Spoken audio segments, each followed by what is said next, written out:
आज के क्लास में बच्चों हम लोग क्लास 11 के चैप्टर 3 जो कि काइनेमैटिक्स है उसकी स्टडी करेंगे और हम ये जानेंगे कि काइनेमैटिक्स क्या होता है।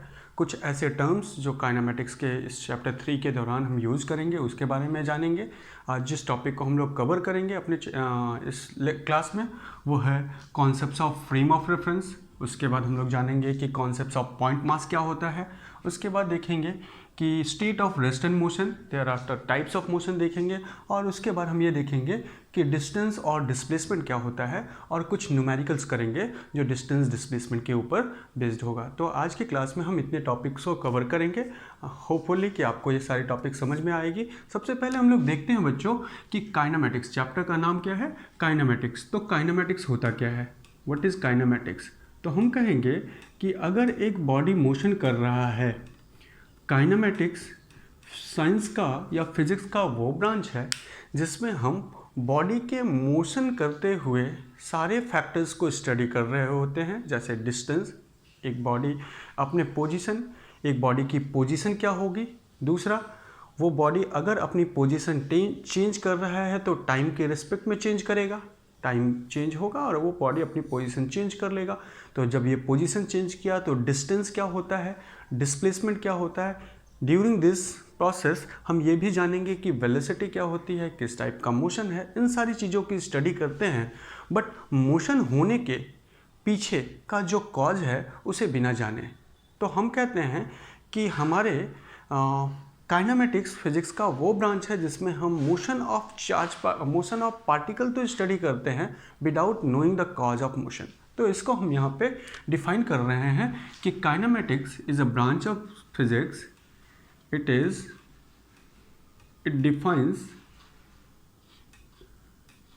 the motion of body, motion of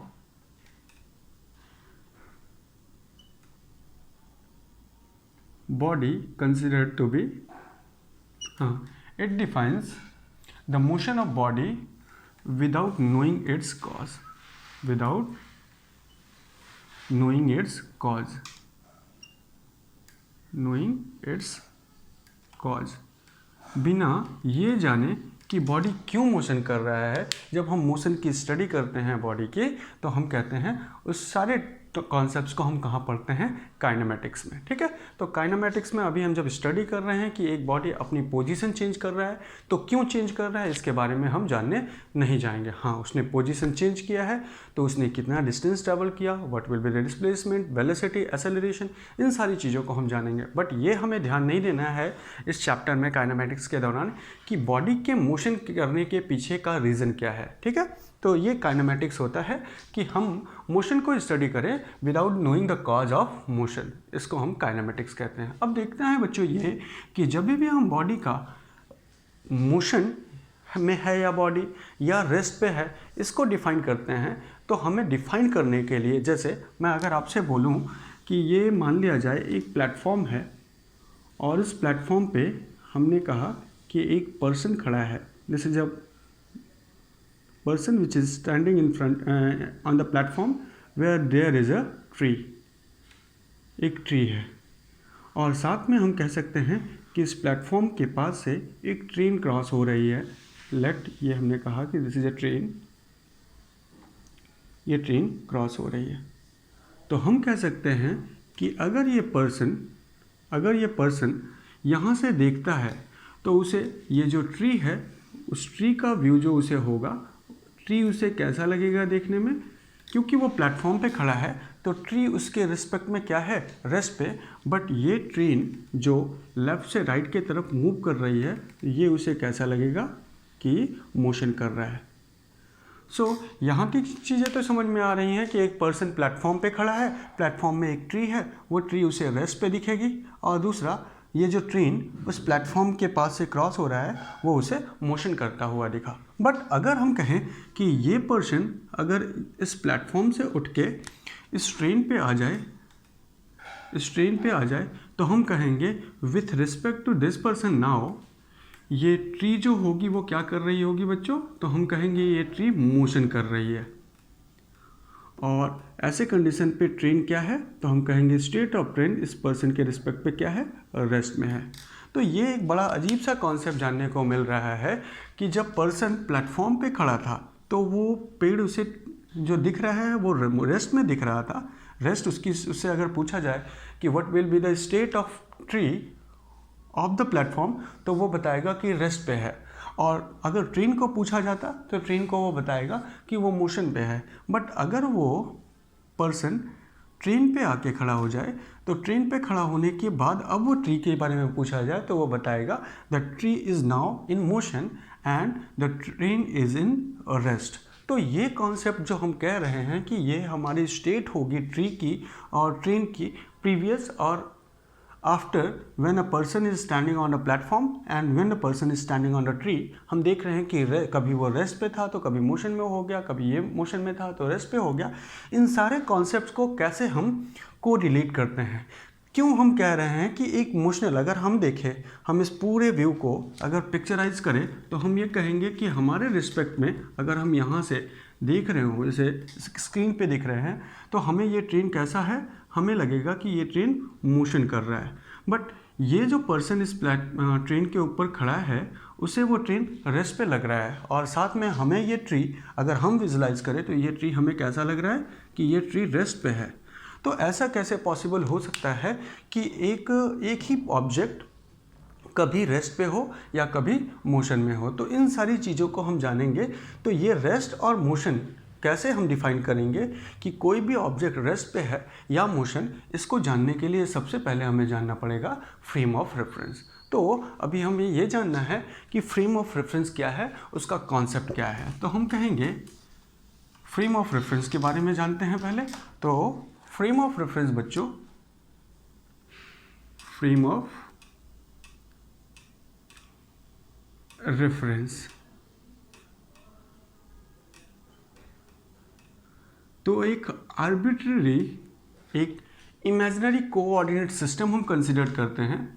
a 3 dimensional coordinate system, 3D coordinate system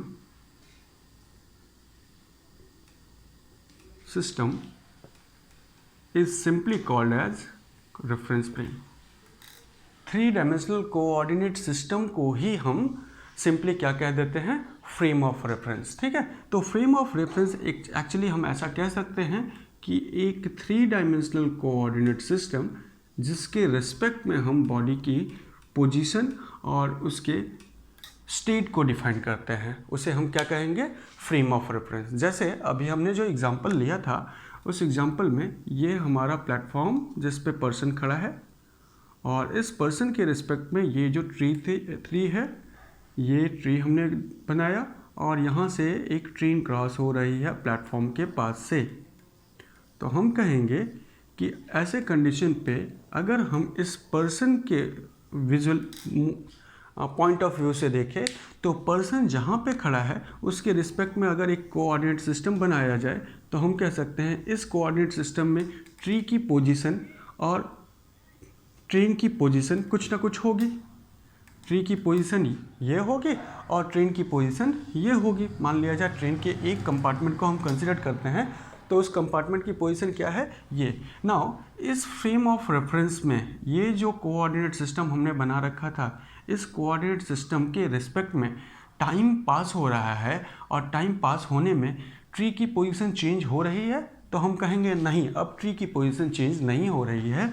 तो हम लोगों ने पीछे विजुलाइज किया था बच्चों कि जब पर्सन प्लेटफॉर्म पे था तो ट्री उसे कैसा लग रहा था, और रेस्ट पे।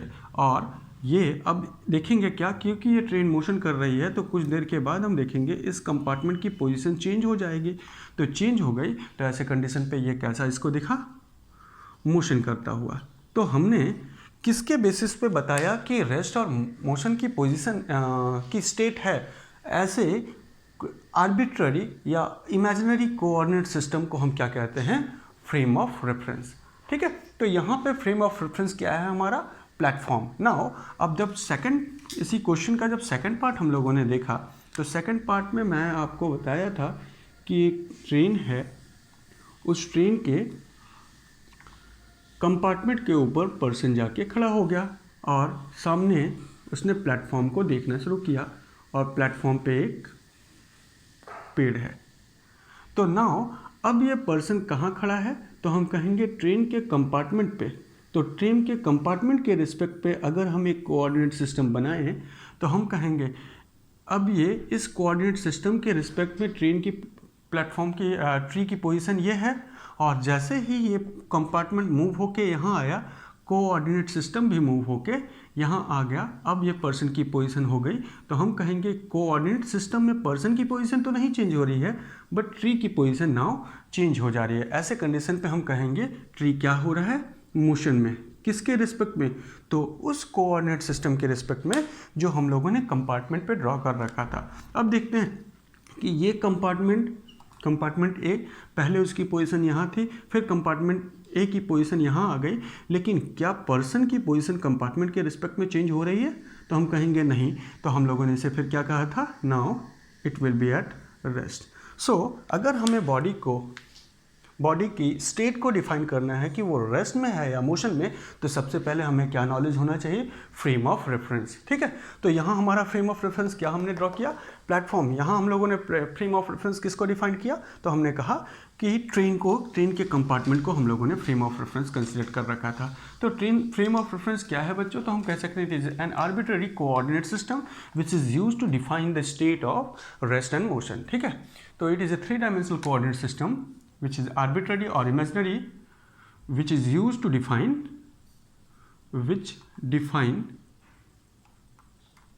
the state of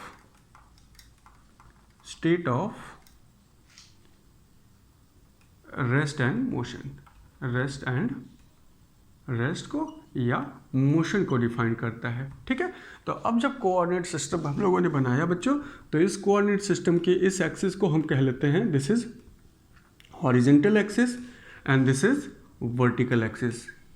ठीक है, तो अगर हम 3 डायमेंशनल कोऑर्डिनेट सिस्टम चाहें तो हमारे पास 3 डिफरेंट एक्सिस हो जाएगी। अगर हम 2 डायमेंशनल कोऑर्डिनेट सिस्टम बनाना चाहें तो हमारा 2 डायमेंशनल कोऑर्डिनेट सिस्टम क्या होगा, horizontal as well as vertical. अगर हम 3 डायमेंशनल कोऑर्डिनेट सिस्टम बनाना चाहें तो 3 डायमेंशनल कोऑर्डिनेट सिस्टम को हम ऐसे ड्रॉ करेंगे, और 3 डायमेंशनल कोऑर्डिनेट सिस्टम में अगर हमने इसे एक्स एक्सिस कंसिडर किया है तो इसे हम वाई एक्सिस कंसिडर करेंगे, और इसे हम जेड एक्सिस कंसिडर करेंगे। तो हम कह सकते हैं कि ये तीनों एक्सिस एक दूसरे से क्या है, म्यूचुअल परपेंडिकुलर है। एक्स एक्सिस और वाई एक्सिस के बीच का एंगल कितना है, 90 डिग्री। वाई एक्सिस और जेड एक्सिस के बीच का भी एंगल कितना होगा, 90 डिग्री। एंड एक्स एक्सिस और वाई एक्सिस के बीच का भी एंगल, जेड एक्सिस के बीच का भी एंगल 90 डिग्री। तो हम ये कह सकते हैं this is a 3 dimensional coordinate system and this is 2 dimensional coordinate system. तो हमारा frame of reference 2 dimensional coordinate system भी हो सकता है, 3 डायमेंशनल कोऑर्डिनेट सिस्टम भी हो सकता है, और 1 डायमेंशनल कोऑर्डिनेट सिस्टम भी हो सकता है। ये हम आगे जानेंगे धीरे धीरे। ठीक है, तो अभी हम लोगों ने ये जाना कि हमें बॉडी की रेस्ट या मोशन की स्टेट को अगर डिफाइन करना है, क्या बॉडी रेस्ट में है या मोशन में, इसको बताने के लिए हमें सबसे पहले क्या डिफाइन करना पड़ेगा, फ्रेम ऑफ रेफरेंस। तो फ्रेम ऑफ रेफरेंस क्या है, it is an arbitrary coordinate system which is इधर 1 डायमेंशनल, 2 डायमेंशनल और 3 डायमेंशनल।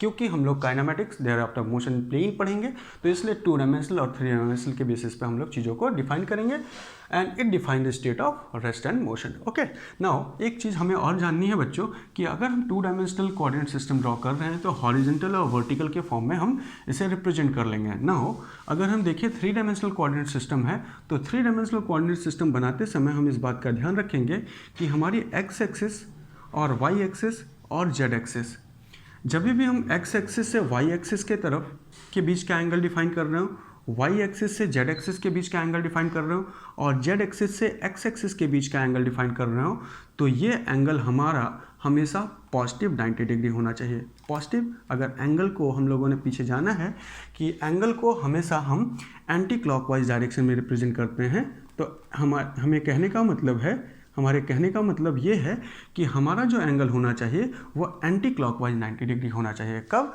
जब हम एक्स एक्सिस से वाई एक्सिस की तरफ, वाई एक्सिस से जेड एक्सिस और जेड एक्सिस से एक्स एक्सिस को डिफाइन करें। तो यहाँ अगर देखा जाए तो एक्स एक्सिस से वाई एक्सिस को डिफाइन किया गया, तो कैसे घूम जा रहे हैं हम लोग, एंटी क्लॉकवाइज, और एंगल कितना है 90 डिग्री।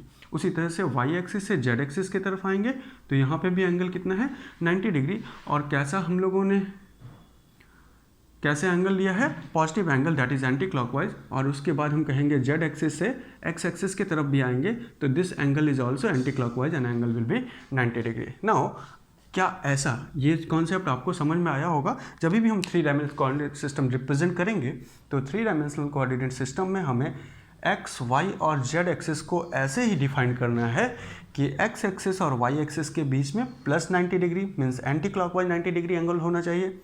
वाई एक्सिस और जेड एक्सिस के बीच में वाई से जेड, ये कहने का मतलब ये नहीं कि वाई से एक्स की तरफ देख लें, हमें कैसे लिखना है, एक्स से वाई की तरफ, जब एक्स से वाई की तरफ का जब एंगल दिख रहे हैं तो वो एंगल कैसा होना चाहिए, 90 डिग्री क्लॉकवाइज। क्या अब मुझे आप बताओ कि एग्जांपल देख के कि क्या इस तरह का 3 डायमेंशनल कोऑर्डिनेट सिस्टम पॉसिबल होगा? ये मैंने एक बनाया, ये मैंने दूसरा बनाया, ये मैंने तीसरा कोऑर्डिनेट सिस्टम बनाया, ठीक है। अभी मैं एक और बना दे रहा हूँ, this one and this one, ठीक है। इसको मैं x कह रहा हूँ, y z। नाउ अब मैंने x को मैं y z को इंटरचेंज कर दे रहा हूँ, y यहाँ पे z यहाँ पे, इसको क्या कर लिया x, ठीक है। उसके बाद फिर मैंने इसको y कर लिया, इसको x और इसको z, यहाँ पे मैंने y कर लिया, मैंने इसको इंटरचेंज कर लिया z और x। नाउ इसको मैंने z कहा, इसको मैंने x कहा, इसको मैंने y कहा, इसको मैंने z, इसको y और इसको x। तो ये हमारे पास 6 कोऑर्डिनेट सिस्टम मैंने बनाए हैं, a b, this is c, d, e and last one f। अब आपको इस कॉन्सेप्ट पे ये बताना है कि हमें फ्रेम ऑफ रेफरेंस डिफाइन करने के लिए इनमें से किस टाइप के कोऑर्डिनेट सिस्टम को, इन 6 डिफरेंट फिगर में से किस टाइप के फिगर को हम लोग यूज कर सकते हैं अपने 3 डायमेंशनल कोऑर्डिनेट सिस्टम या फ्रेम ऑफ रेफरेंस को डिफाइन करने के लिए। तो देखना है बच्चों, यहाँ पे x से हमने अभी क्या बताया कि x से y, y से z, z से x की तरफ अगर हम मूव कर रहे हैं तो हमारा एंगल कैसा होना चाहिए, एंटी क्लॉकवाइज 90 डिग्री। तो ये देखिए x से y एंटी क्लॉकवाइज, y से z एंटी क्लॉकवाइज, z से x anti clockwise, means such types of coordinate system will be permitted for a reference frame, ठीक है। देयर आफ्टर हम देखते हैं b, फिगर b को। तो फिगर b में देखो x से हम किधर जा रहे हैं, y, एंगल हमारा कैसा दिख रहा है, clockwise. So such figure is not possible. इस तरह का फिगर हम नहीं बना सकते 3 डायमेंशनल कोऑर्डिनेट सिस्टम को रिप्रेजेंट करने के लिए। नाउ अब देखना है हमें, तो अब हमें ये देखना है कि x से y की तरफ हम कैसा मूव कर रहे हैं, एंटी क्लॉकवाइज, y से z एंटी क्लॉकवाइज, z से x एंटी क्लॉकवाइज। तो ये हमारा c भी परमिट हो जाएगा। अब अगर हम देखें d को, तो ये हमने देखा अभी तक b पॉसिबल नहीं था। d को देखें तो x से y कैसे जा रहे हैं हम लोग, clockwise, so such coordinate system is not possible, will not be allowed to define frame of reference, okay। अब यहाँ पे देखते हैं x y z। now x से y कैसा है, एंटी क्लॉकवाइज, y से z एंटी क्लॉकवाइज, z से x एंटी क्लॉकवाइज, तो this is permitted. And last one इसको देखते हैं, x से किधर जा रहे हैं, y, y से z, z से x, हम तीनों में देखिए क्लॉकवाइज है, तो इट इज़ नॉट परमिटेड। तो हमें इस पॉइंट को याद रखना होगा कि हमें इन सारे डायग्राम्स में हम लोगों ने देखा किस किस टाइप के डायग्राम पॉसिबल हैं, 1, 2 एंड 3। हम ये कोऑर्डिनेट सिस्टम नहीं बना सकते हैं, हम ये भी कोऑर्डिनेट सिस्टम नहीं बना सकते, और हम ये भी कोऑर्डिनेट सिस्टम नहीं ड्रॉ कर सकते। तो इस बात का ध्यान रखेंगे बच्चों कि हमें जो कोऑर्डिनेट सिस्टम बनाना है वो कैसा होना चाहिए, एक्स वाई जेड। हॉरिजेंटल में हमने x लिया तो वर्टिकल में y और यहाँ z। हॉरिजेंटल में अगर y ले लिया तो यहाँ z और यहाँ x, और उसी तरह से हमने डिफाइन कर रखा है। तो ये ऐसा इसलिए कहा जा रहा है बच्चों कि हम जब भी कोऑर्डिनेट सिस्टम को डिफाइन करें तो हमारे सारे के सारे जो मेजरमेंट हैं वो मेजरमेंट हमें पॉजिटिव रखने हैं। अगर हम इस तरफ कह रहे हैं तो हम एक कोऑर्डिनेट सिस्टम में मान लिया जाए ये हमारा कोऑर्डिनेट सिस्टम है जिसमें x एक्सिस को देखा जाए, तो x एक्सिस में इधर की वैल्यू क्या होती है, पॉजिटिव होती है, इधर वाली वैल्यू क्या होती है, नेगेटिव। वाई एक्सिस में इधर वाली वैल्यू पॉजिटिव, इधर वाली नेगेटिव। तो उसी तरह से हमें एंगल भी जब लेना होगा तो एंगल भी हमें पॉजिटिव ही हो, ऐसा ना हो कि हमारा एंगल दूसरे फॉर्म को रिप्रेजेंट करे, अदरवाइज हमें कॉन्सेप्ट अप्लाई कर पाना थीटा एंगल्स का रिलेशन जब लेंथ से लेंगे तो उसे डिफाइन कर पाना मुश्किल होगा। इसलिए हम लोग कोऑर्डिनेट सिस्टम किस तरह से डिफाइन करेंगे, हम इसी 3 टाइप्स के कोऑर्डिनेट सिस्टम को डिफाइन कर सकते हैं अपने फ्रेम ऑफ रेफरेंस में। ठीक है, तो आपको ये समझ में आया होगा। नाउ अब हम देखेंगे, इस बात को याद रखेंगे कि when we move from x to y, y to z and z to x, the angle will always be plus 90 degree, that is anticlockwise 90 degree angle होना चाहिए। तो ये हम लोगों ने फ्रेम ऑफ रेफरेंस की नॉलेज गेन करी। अब इस फ्रेम ऑफ रेफरेंस के रिस्पेक्ट में अब हम देखेंगे, अगला पॉइंट हमें ये जानना है कॉन्सेप्ट ऑफ पॉइंट मास। क्या है बच्चों? Concept of point mass. Next point जो हम लोगों को पढ़ना है पॉइंट मास, या फिर इसको कह सकते हैं कॉन्सेप्ट्स ऑफ पार्टिकल।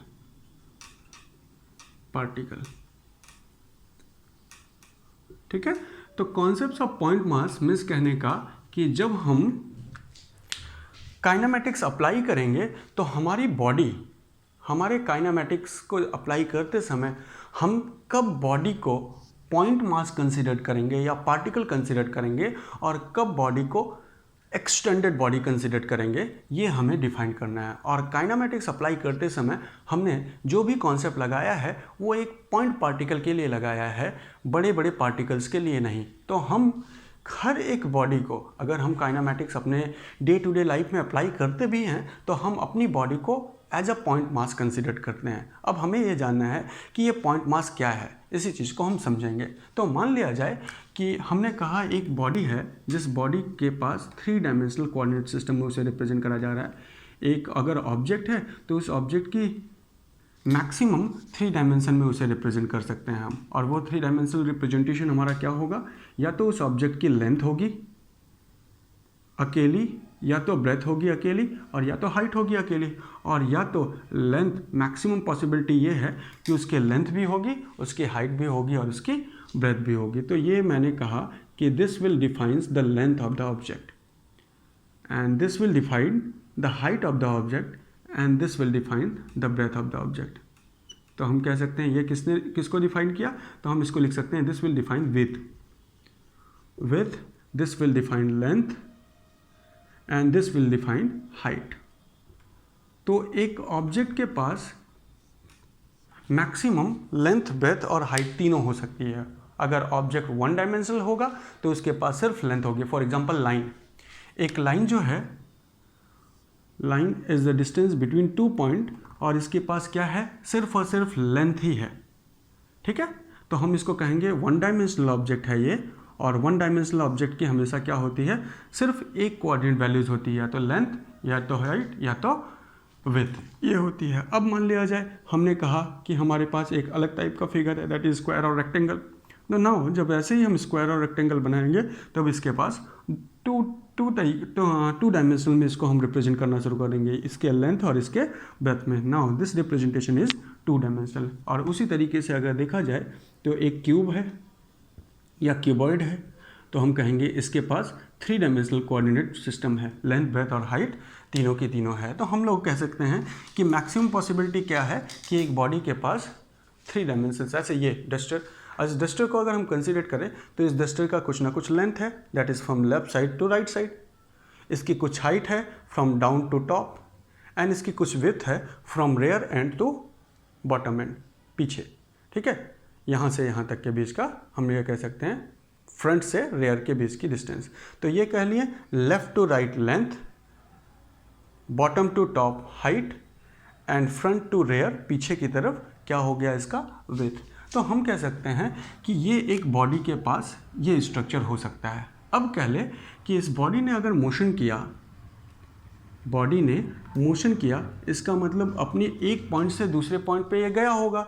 तो मोशन करते समय जो डिस्टेंस ये ट्रैवल कर रहा है, डिस्प्लेसमेंट किया है या डिस्टेंस ट्रैवल किया है, मीन्स चेंज इन पोजीशन जो इसमें हुआ है, अपनी पोजीशन ड्यूरिंग मोशन। अगर एक बॉडी मोशन कर रहा है तो during motion if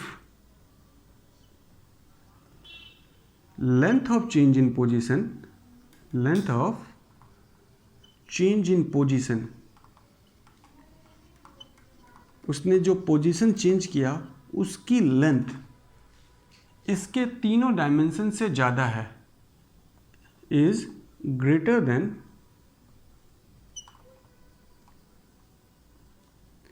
length comma width और कॉमा हाइट, लेंथ विड्थ और हाइट तीनों से ज़्यादा है, then body is considered to be point mass, then body भी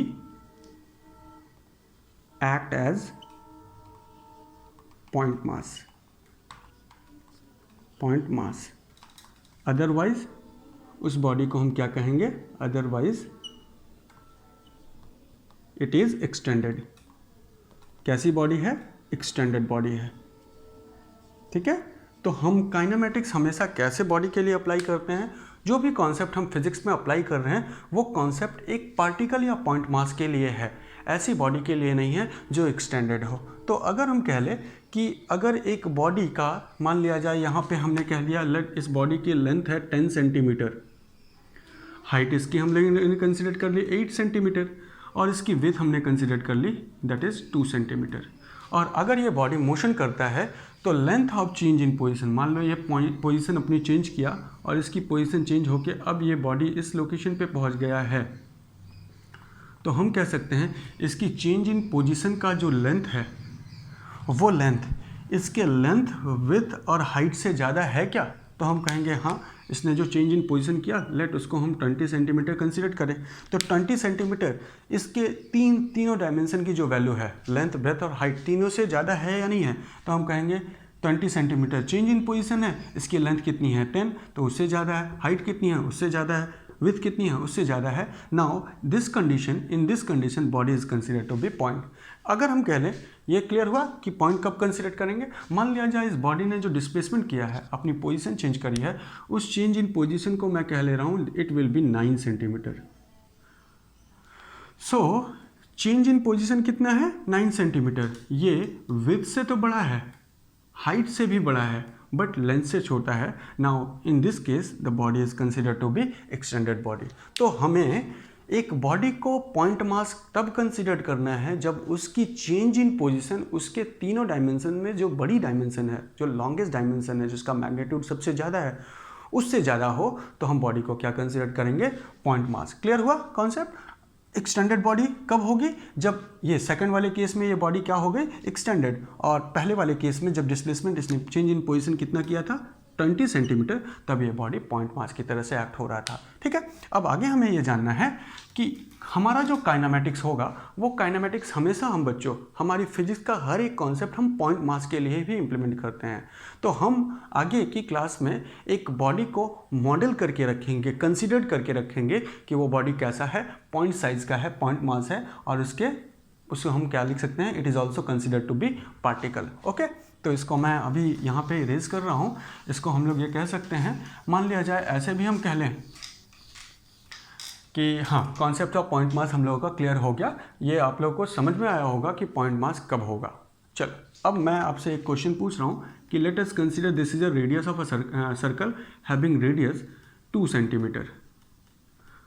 इस सर्कल को हमने मान लिया जाए 20 सेंटीमीटर इसका हम लोगों ने रेडियस कंसीडर किया, और ये सर्कल के कारण इस सर्कल को हम लोगों ने एक फ्लैट सरफेस पे रोल कर लिया, और ये घूमता हुआ ए पॉइंट से कहाँ पहुँच गया, बी पॉइंट पे। नाउ अब ये जो डिस्टेंस ट्रेवल किया है, let the distance travel is equals to 100 centimetre.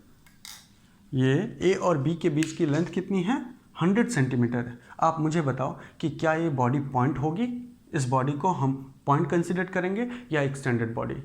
तो हमारा आंसर क्या है कि इसकी डायमेंशन हाउ मच डायमेंशन की ये बॉडी होगी, तो हम कह सकते हैं कि एक सर्कल के पास क्या होता है, पाई आर स्क्वायर। तो ये कैसी बॉडी है, 2 डायमेंशनल है, आर इंटू आर। तो हम कह सकते हैं दोनों आर की वैल्यू कितनी है, इसकी लॉन्गेस्ट डायमेंशन कितनी है, तो हम कह सकते हैं लॉन्गेस्ट डायमेंशन 20 सेंटीमीटर है। वो या तो इस रेडियस को कंसिडर करो या तो इस रेडियस को कंसिडर करो, मीन्स हॉरिजेंटल रेडियस या वर्टिकल रेडियस, दोनों को कंसिडर करो तो 20 सेंटीमीटर हो गया। और ये डिस्प्लेसमेंट कितना कर रहा है, 100 सेंटीमीटर का। ऐसे कंडीशन पे हम कहेंगे the body is considered to be point body हम लोगों ने कंसिडर किया। अब हम कह लें कि मान लिया जाए हमारे पास मैंने एक व्हीकल कंसिडर करी, इस व्हीकल की लेंथ है, मान लेते हैं यहाँ से यहाँ तक की लेंथ हमने ले ली, इट विल बी 300 सेंटीमीटर। और बाकी डायमेंशन के बारे में हम डिनोट नहीं कर रहे हैं। और इस बॉडी ने मान लो यहाँ से मूव करके, ये कार यहाँ से मूव करी और आगे इसकी पोजीशन ए थी, अब ये मूव करके बी पोजीशन पे आ गई इन सच अ वे दैट ए और बी के बीच का सेपरेशन है 100 सेंटीमीटर। तो नाउ अब आप मुझे बताओ, क्या ये बॉडी एक्सटेंडेड होगी या पॉइंट? तो अब हमारा आंसर क्या है कि इसकी डायमेंशन कितनी थी, 300 सेंटीमीटर इसकी लेंथ थी, और इसने जो पोजीशन चेंज किया वो कितना किया, 100 centimetre. At that case this body is considered to be extended body. और अब हमें ये जानना है कि हम हर एक कॉन्सेप्ट पॉइंट पार्टिकल के लिए ही अप्लाई कर रहे हैं। तो हमें अगर एक बॉडी एक्सटेंडेड है, तो अगर स्टैंडर्ड बॉडी के लिए हम कॉन्सेप्ट अप्लाई कर रहे हैं, एक्सटेंडेड बॉडी के लिए पॉइंट अगर हमारा कॉन्सेप्ट अप्लाई हो रहा है, तो हम उस बॉडी को कंसिडर करेंगे कि वो बॉडी कैसा है, पॉइंट मास। ओके, नाउ अब आगे हम लोग को देखना है state of rest and motion. ये समझना है बच्चों कि state of rest and motion क्या है। रेस्ट और मोशन, इसको जानने के लिए मैं आपसे कह रहा हूँ कि मान लिया जाए state of rest and motion. सबसे पहले एक और पॉइंट हम यहाँ पे नोट कर दें, कॉन्सेप्ट्स ऑफ पोजीशन। ये मैंने यहाँ पे नोट नहीं किया है। अब देखते हैं concept of position. Concept of position, हमने फ्रेम ऑफ रेफरेंस पढ़ लिया, हमने कॉन्सेप्ट्स ऑफ पॉइंट मास पढ़ लिया। अब हमें ये जानना है कॉन्सेप्ट्स ऑफ पोजीशन। तो अगर एक बॉडी को डिफाइन करा जा रहा है, तो हम उस बॉडी को रिप्रेजेंट कर सकते हैं in terms of its coordinate value. तो अगर हमें 2 डायमेंशनल रिप्रेजेंट करना है, जो कि आप क्लास 10th में देख के आए हो कि एक बॉडी, हमें मान लिया जाए हम इस बोर्ड को रिप्रेजेंट कर रहे हैं, अपने इस रूम में इस बोर्ड को रिप्रेजेंट कर रहे हैं, तो बोर्ड की पोजीशन डिफाइन करने के लिए मुझे रूम का एक एंड, एक कॉर्नर ढूंढना पड़ेगा, जिस कॉर्नर के रिस्पेक्ट में हम इसकी पोजीशन को डिफाइन करेंगे। तो मान लिया जाए कॉर्नर्स के कॉर्नर जहाँ पे तीनों की तीनों हॉरिजेंटल लाइन, वर्टिकल लाइन और ये वाली लाइन तीनों आके मिली हुई हैं, उन पॉइंट्स को हम क्या कंसिडर कर लें, ऑरिजिन। और ऑरिजिन के रिस्पेक्ट में हम देखें तो एक्स की तरफ आएंगे, तो एक्स के पास आने के बाद फिर हम वाई की तरफ जाएंगे तो हमें एक बोर्ड मिलेगा। तो अगर हम देखें तो इस बोर्ड को 2 डायमेंशनली रिप्रेजेंट करें तो हम कह सकते हैं इसकी पोजीशन क्या होगी, एक्स, वाई। ठीक है, ये आप लोग क्लास 10th में किसी बॉडी की पोजीशन डिफाइन करने के लिए कोऑर्डिनेट ज्योमेट्री में पढ़ रखा है कि उसे कैसे रिप्रेजेंट करते हैं, एक्स, वाई से। अगर इसको एक्स एक्सिस और इसे वाई एक्सिस कंसिडर किया है तो the value will be x1, y1। तो अब ये मान लिया जाए हमने एक पॉइंट कंसिडर किया है, इस कोऑर्डिनेट सिस्टम में एक पॉइंट कंसिडर किए हैं, तो इस कोऑर्डिनेट में इस ऑब्जेक्ट की ये जो पोजीशन डिफाइन कर रहे हैं वो किस पे रिस्पेक्ट पे डिफाइन कर रहे हैं, तो हम कहेंगे ऑरिजिन के रिस्पेक्ट पे डिफाइन कर रहे हैं। अब अगर ऑरिजिन से चला जाए तो इसकी पोजीशन एक्स में कुछ होगी और फिर वाई में कुछ होगी, तो इसको हम कैसे लिखें, x1, y1। तो ये हुआ पोजीशन किसका, इस पार्टिकल का। ना हो, अब अगर इस पोजीशन को देखें तो कहाँ से देख रहे हैं बच्चों, हम लोग ऑरिजिन से देख रहे हैं। तो अब इस पोजीशन को डिफाइन करने के लिए हम लोग एक वेक्टर का यूज करेंगे, क्योंकि पोजीशन, अब जैसे कह दिया जाए कि मान लेते हैं हम ये हमारे पास एक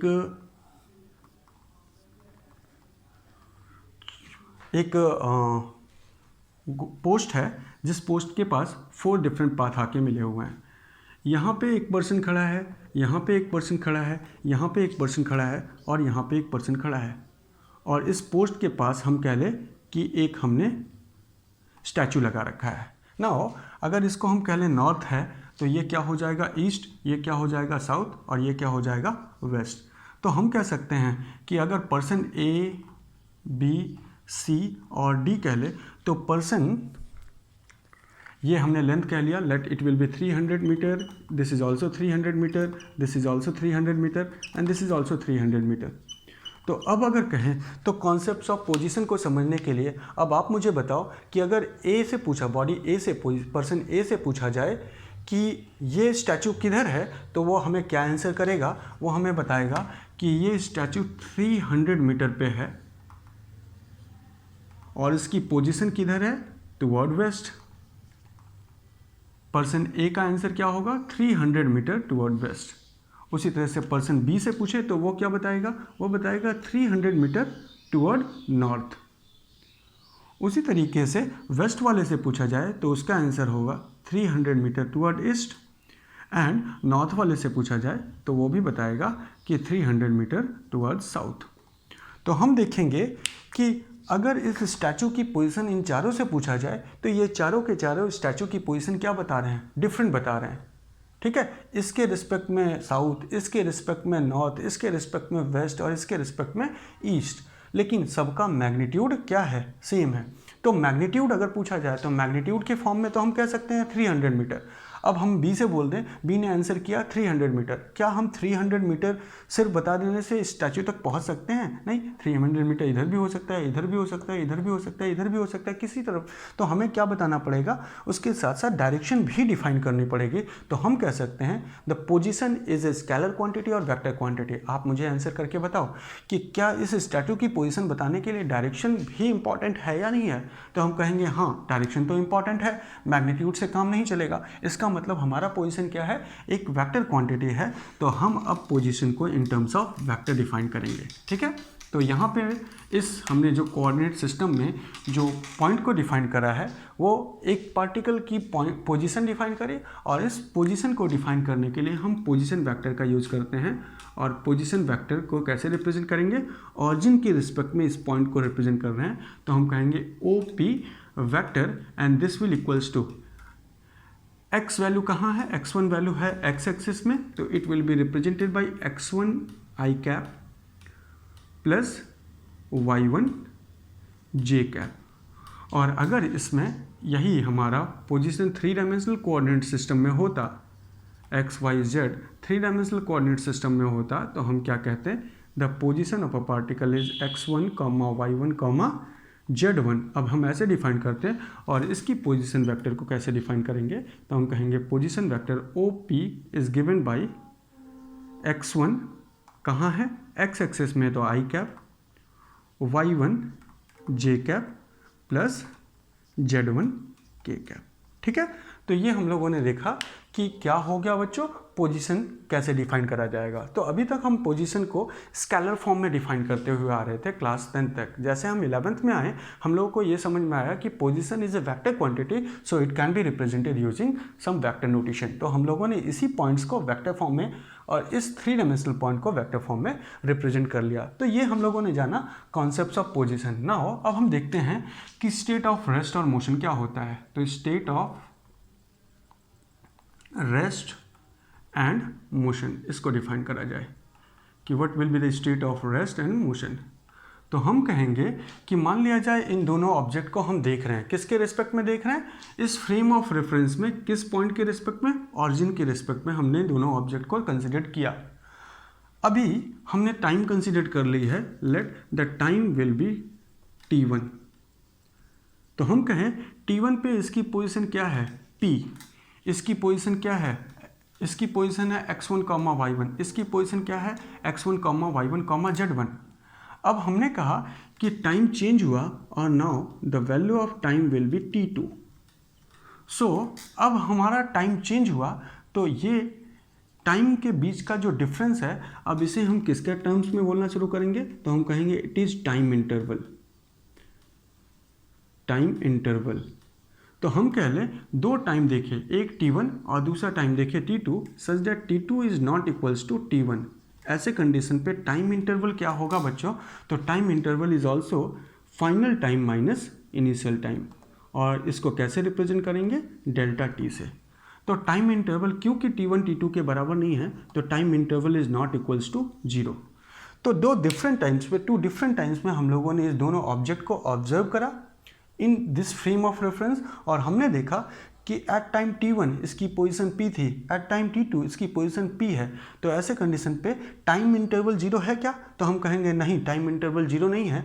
तो टाइम पास हुआ है बट इसकी पोजीशन चेंज नहीं हुई है, तो now this object is considered to be rest.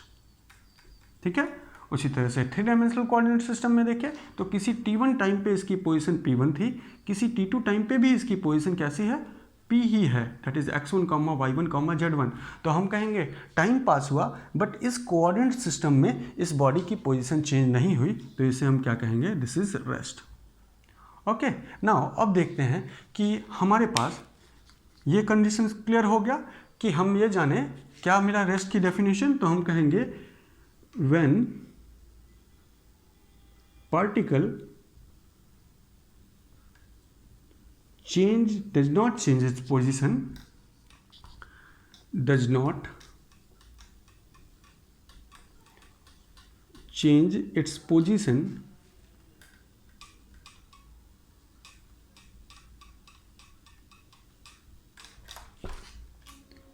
in some time interval,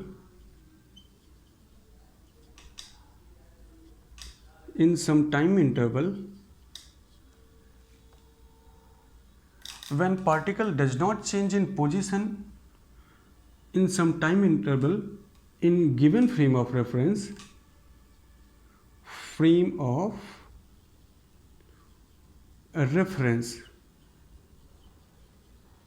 then the particle is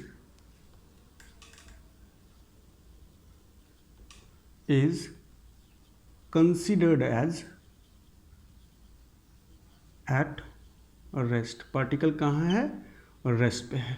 ठीक है, तो हमने देखा कि यही इसी फ्रेम ऑफ रेफरेंस के रिस्पेक्ट में टाइम बीता बट पोजीशन चेंज नहीं हुई, तो बॉडी को क्या कंसिडर या पार्टिकल को क्या कंसिडर करेंगे कि वो रेस्ट पे है। अब हम देखते हैं कि मान लिया जाए t1 टाइम पे इसकी पोजीशन x1, y1 थी और t2 टाइम पे इसकी पोजीशन लेट मूव होके x2, y2 हो जा रही है। ये ऑब्जेक्ट जो मूव होके यहाँ से यहाँ आ गया। अब अगर हम इस पोजीशन को डिफाइन करें हैं तो किसके रिस्पेक्ट में देखे हैं? ऑरिजिन के रिस्पेक्ट में देखे हैं। So position vector for initial point और position vector for final point दोनों की दोनों डिफरेंट हो गई। उसी तरह से हमने कहा कि मान लिया जाए ऑब्जेक्ट मूव होके यहाँ आ गया, that is x2, y2, z2, ये हो गया ऑब्जेक्ट की पोजीशन। तो अब हम इसको डिफाइन कर सकते हैं दो डिफरेंट वेक्टर से। तो हम कहेंगे कि विथ चेंज इन टाइम, पहले t1 पे बॉडी यहाँ था, t2 पे बॉडी यहाँ आ गया, तो हम कह रहे हैं कि time interval is not equals to 0 but body change its position, such condition is consider to be motion. उसी तरह से यहाँ पे भी देखें, 3 डायमेंशनल में पहले बॉडी कहाँ था? इस पॉइंट पे, and after some time body is at this point, so it will change its position and this is considered to be motion. तो इसी पॉइंट को मैं आगे लिख दे रहा हूँ कि one particle does not change its position within some time interval in given frame of reference, then the particle is considered to be at rest. Otherwise, अगर ऐसा नहीं होता है तो क्या होगा? Otherwise it is in motion. It is in motion. तो हम लोगों ने ये जाना कि रेस्ट और मोशन की स्टेट कैसे डिफाइन करनी है। तो रेस्ट और मोशन की स्टेट डिफाइन करने के लिए दो चीज़ें हमें चाहिए। पहला, एक फ्रेम ऑफ रेफरेंस, किसी फ्रेम ऑफ रेफरेंस के रिस्पेक्ट में ही हम पोजीशन रेस्ट पे होगी या मोशन में इसे डिफाइन कर सकते हैं। सेकेंडली, टाइम इंटरवल होना चाहिए। ऐसा नहीं कि हमारे टाइम इंटरवल की वैल्यू 0 हो और हम कहें कि रेस्ट और मोशन की स्टेट बताओ। तो हमें there will be 2 different time होना चाहिए। और टाइम इंटरवल हमेशा कैसे कैलकुलेट किया जाएगा बच्चों? तो हम बोलेंगे time interval is always calculated as time final minus time initial. Final minus initial इसलिए किया क्योंकि time is not reverse back, हमेशा पास्ट में नहीं जाता, फ्यूचर की तरफ जाता है, इसलिए हम final minus initial delta T की वैल्यू हमेशा कैसी होनी चाहिए? पॉजिटिव होनी चाहिए। तो ये हम लोगों ने concepts of rest and motion समझ लिया। एक और चीज़ हमें ये समझना है बच्चों कि क्या ये बॉडी रेस्ट पे है या मोशन में, इसको डिफाइन कैसे किया जाए। तो मान लेते हैं कि अभी मैं कह रहा हूँ कि ये जो हम आपके सामने ये बोर्ड है, ये बोर्ड रेस्ट पे है या मोशन में, इसको आप डिफाइन करो। ये हमारा जो बोर्ड है वो रेस्ट पे है या मोशन में, इसे हमें डिफाइन करना है। तो हमारा आंसर क्या होना चाहिए? सबसे पहले हम देखेंगे कि अभी मैंने बताया कि रेस्ट और मोशन की स्टेट को डिफाइन करने के लिए हमें 2 चीज़ें चाहिए। पहला, change in time, that is time interval, and second, frame of reference. क्या चाहिए? Frame of reference, reference frame चाहिए। ये 2 चीज़ हमें चाहिए। तो मान लिया जाए अभी मैं कह रहा हूँ कि अभी जो टाइम हो रहा है उस टाइम को मैंने कह लिया x minute are, y minute and z second. कुछ देर के बाद टाइम हो गया x1, y1, z1। इसका मतलब डेल्टा t की वैल्यू 0 नहीं है। अब हम कह ले at 2 different point the board define whether the board is at rest और मोशन। तो हम कहेंगे डेल्टा टी की वैल्यू तो 0 नहीं है। अब हमें फ्रेम ऑफ रेफरेंस डिफाइन करना पड़ेगा। तो फ्रेम ऑफ रेफरेंस डिफाइन करें तो हम कहेंगे with respect to this class. अगर हम क्लास के रिस्पेक्ट में देखें तो क्लास को ये बोर्ड जिस प्लेन में है उस प्लेन के ऑरिजिन पे चले जाए। मान लिया जाए ये हमने ऑरिजिन, ये हमारा रूम है, इस रूम को अगर हम कंसिडर करें तो ये रूम हमारा कुछ ऐसा, ये मैंने आपको रूम दिखाया। अब इस रूम के रिस्पेक्ट में हमारा बोर्ड यहाँ पे है, तो हम कहेंगे बोर्ड की पोजीशन रूम के रिस्पेक्ट में देखा जाए तो this is horizontal axis, this is vertical axis and this is axis which is coming outward. तो हम इसको एक्स एक्सिस, इसको वाई एक्सिस और इसको जेड एक्सिस कंसिडर करें, और ये पॉइंट जो इस क्लास में बोर्ड लगने के लेफ्ट साइड में नीचे वाले पॉइंट है उसे हम ऑरिजिन कंसिडर कर लें। तो क्या फ्रेम ऑफ रेफरेंस अगर हम इस क्लास को कंसिडर करें तो विथ रेफरेंस पॉइंट्स अगर हम किसको कंसिडर किए हैं, क्लास को, तो क्लास के रिस्पेक्ट में डिफरेंट टाइम पे क्या इसकी position at this time and this time will be different, तो हम कहेंगे नहीं। So with respect to this class the board is at rest.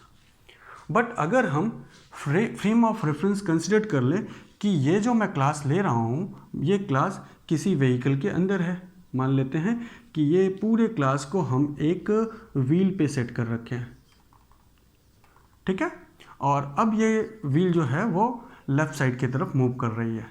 Now अब अगर हम ग्राउंड के रिस्पेक्ट में देखें तो ग्राउंड के रिस्पेक्ट में बच्चों कि ये क्लास, ये इस क्लास के रिस्पेक्ट में तो इसकी पोजीशन क्या थी, बोर्ड की पोजीशन फिक्स थी, बट ग्राउंड के रिस्पेक्ट में देखा जाए तो पहले इसकी पोजीशन ये थी, और जैसे ही हमारा क्लास आगे मूव करके आया, जैसे ही हम क्लास को आगे मूव करवाएं बोर्ड की भी पोजीशन चेंज हो गई। तो हम कह सकते हैं कि अगर ये किसी दूसरे फ्रेम में देखा जाए, तो अभी मैं इस बोर्ड को पूछूं तो आप कहोगे क्लास के रिस्पेक्ट में इसका क्या है, बोर्ड की स्टेट क्या है, रेस्ट। बट अगर मैं कह लूँ कि हम लोग मून पे हैं और वहाँ से अगर इस क्लास को देखें तो अर्थ मूव कर रहा है, साथ साथ हमारी क्लास भी मूव कर रही होगी, इसका मतलब ये बोर्ड की पोजीशन भी चेंज हो रही होगी मून के रिस्पेक्ट में। तो हम कहेंगे with respect to other planets जैसे मून। अगर हम मून को कंसिडर करें, प्लैनेट को छोड़ देते हैं, मून को ही कंसिडर करें, तो with respect to moon our state is, the state of board is motion. तो हम ये देख रहे हैं बच्चों कि एक ऑब्जेक्ट, ये बोर्ड एक फ्रेम ऑफ रेफरेंस के रिस्पेक्ट में रेस्ट पे है तो दूसरे के रिस्पेक्ट में ये मोशन भी कर रहा है। तो हम ये कह सकते हैं एक ऑब्जेक्ट का क्या दो स्टेट हो सकता है, रेस्ट और मोशन दोनों, तो हाँ इट इज़ पॉसिबल।